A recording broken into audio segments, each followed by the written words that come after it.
Hello student. Hello student. How are you? Fine. Hope you all are fine and happy right now. And it is the part number 2 of lesson 9, that is soil in unnatural resource. So what is the topic that we are going to cover today? Today's topic is the composition of soil. So let's study composition of soil. यानी soil किस चीज से बना होता है?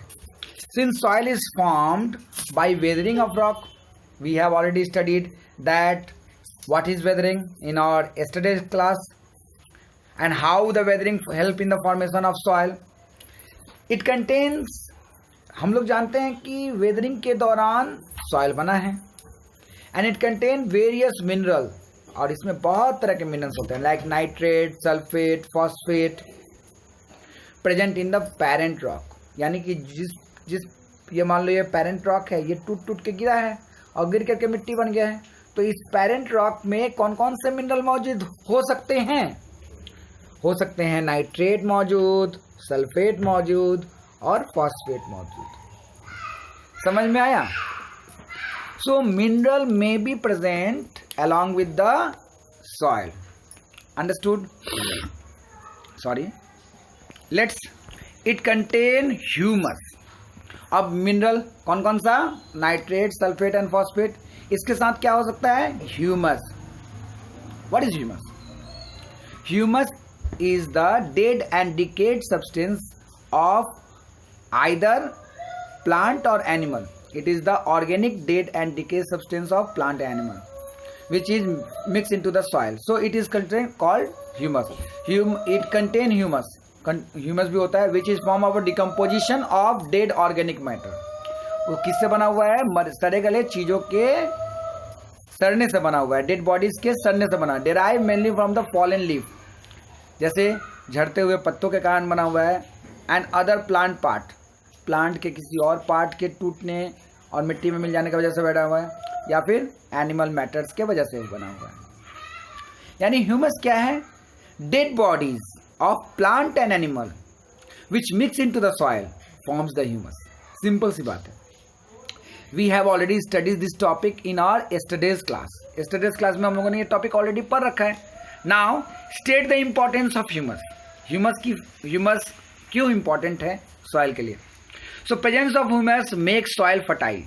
यदि humus रहेगा तो soil क्या हो जाएगा? fertile हो जाएगा. And it has ability to hold water, क्योंकि ये जो ह्यूमस है ये पानी को एब्जॉर्ब करके रखता है. मिट्टी में क्या है? छोटे बड़े मोटे कण होते हैं बालू के और दाने के. इससे यदि पानी डाला जाए तो पानी तो निकल जाएगा, पानी होल्ड नहीं कर सकता. लेकिन मान लो इसमें प्लांट का सड़ा हुआ पत्ता है, या फिर स्टेम का पार्ट है, या फिर मान लो छोटे छोटे डेड बॉडीज हैं किसी एनिमल्स के, वो क्या करते हैं? पानी को एब्जॉर्ब करके रखते हैं.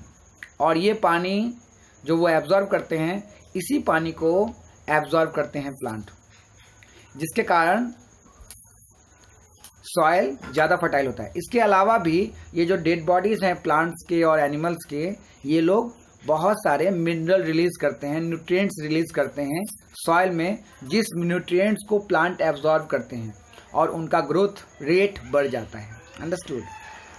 So let's study. Presence of humus make the soil fertile.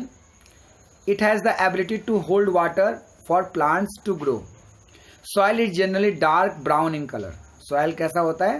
Brown in color होता है. डार्क ब्राउन कलर किसके वजह से होता है? ह्यूमस के वजह से होता है, क्योंकि सड़े हुए प्लांट पार्ट्स और एनिमल पार्ट्स का जो कलर होगा वो डार्क ब्राउन ही होगा. Soil also have a microbes.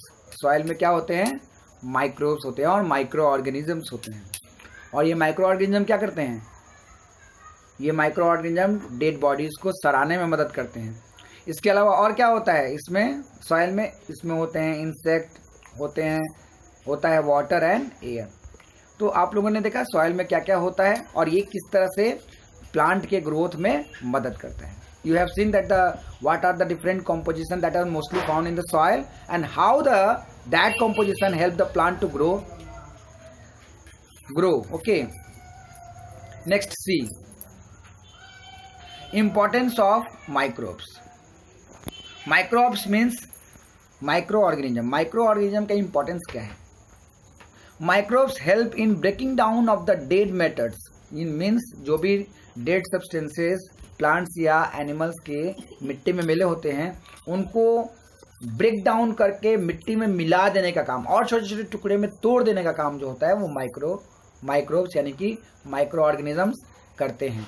And convert into humus, और उसको ह्यूमस में कन्वर्ट कर देते हैं. Understood? So what is the importance of water and air in the soil? Water और एयर का सॉइल में क्या इंपॉर्टेंस है? जो वाटर सॉइल में होता है it is very important for the growing plants. जो प्लांट ग्रो कर रहा है उसके ग्रोथ के लिए वाटर बहुत जरूरी होता है ना. And the roots of the plant का जो रूट होता है उनको भी ऑक्सीजन चाहिए जैसे कि हम लोग को चाहिए सांस लेने के लिए. So the air that present in the soil provide oxygen to the roots of the plant, and that's why if the proper amount of oxygen is received by or get by the plant grow very rapidly. यानी कि ये oxygen जो मिट्टी में होता है यदि अच्छे अमाउंट में रिच अमाउंट में मौजूद है और उसको यदि प्लांट का रूट एब्जॉर्ब कर रहे हैं ले रहे हैं फॉर देयर रेस्पिरेशन, तो उस समय वो ज़्यादा एनर्जी प्रोड्यूस करेंगे उस ऑक्सीजन की वजह से और उनका ग्रोथ रेट ज़्यादा होगा. जिस मिट्टी में हवा नहीं होता ना वो मिट्टी अच्छा नहीं होता फॉर प्लांट ग्रोथ. जैसे कि काली मिट्टी, ब्लैक सॉइल जो जिससे मूर्तियां बनती हैं और जो बर्तन वगैरह बनता है जिस मिट्टी से, वो मिट्टी अच्छा नहीं होता क्योंकि उस मिट्टी में जो पार्टिकल्स होते हैं सिल्ट के पार्टिकल वो इतने छोटे होते हैं कि पानी मिलने पे चिपक जाते हैं और चिपकने के कारण उसमें एयर स्पेस नहीं रहता और एयर स्पेस नहीं होने के कारण उसमें जो प्लांट लगते हैं उन प्लांट्स के रूट को प्रॉपर ऑक्सीजन नहीं मिलता फॉर ग्रोथ और ज़्यादा ऑक्सीजन न मिलने के कारण वो प्लांट या तो ग्रो नहीं कर पाते और यदि ग्रो करते हैं तो बहुत इल हेल्थ होता है उनका, मतलब कंडीशन उनकी ठीक नहीं होती. So let study what is the importance of water. Water is very essential for the life sustaining activity. Means all organism that are living on the world on this earth can survive with the help of the water. And air is needed for the respiration of plant through their root, and the air that is present inside the soil provide oxygen to the root of the plant so that they can easily respire over there, and with the respiration they can promote their growth and development. Hope you understand the thing. So today's class has been over here. Next class we will study the part number 3. In today's class we have studied about the composition of soil, means how the soil is composed of and what is the different kinds of ingredients that are mainly present in the soil. So let's start writing the question over here. First question, bring out your copy, pen, pencil and all. First question, note it down. What is the composition of soil? First question, what is the composition of soil?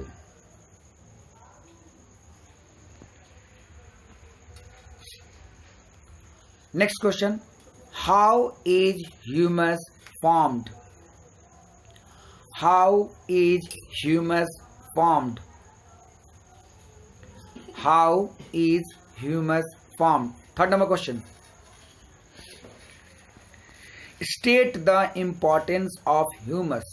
Third number question, state the importance of humus. State the importance of humus.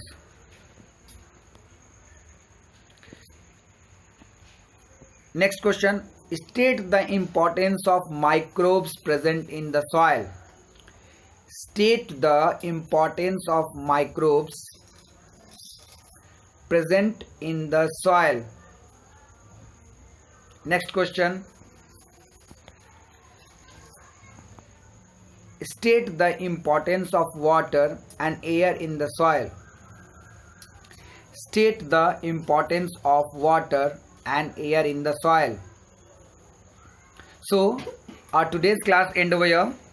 Hope you will submit your homework on time. Hope for your better learning. Bye bye. See you.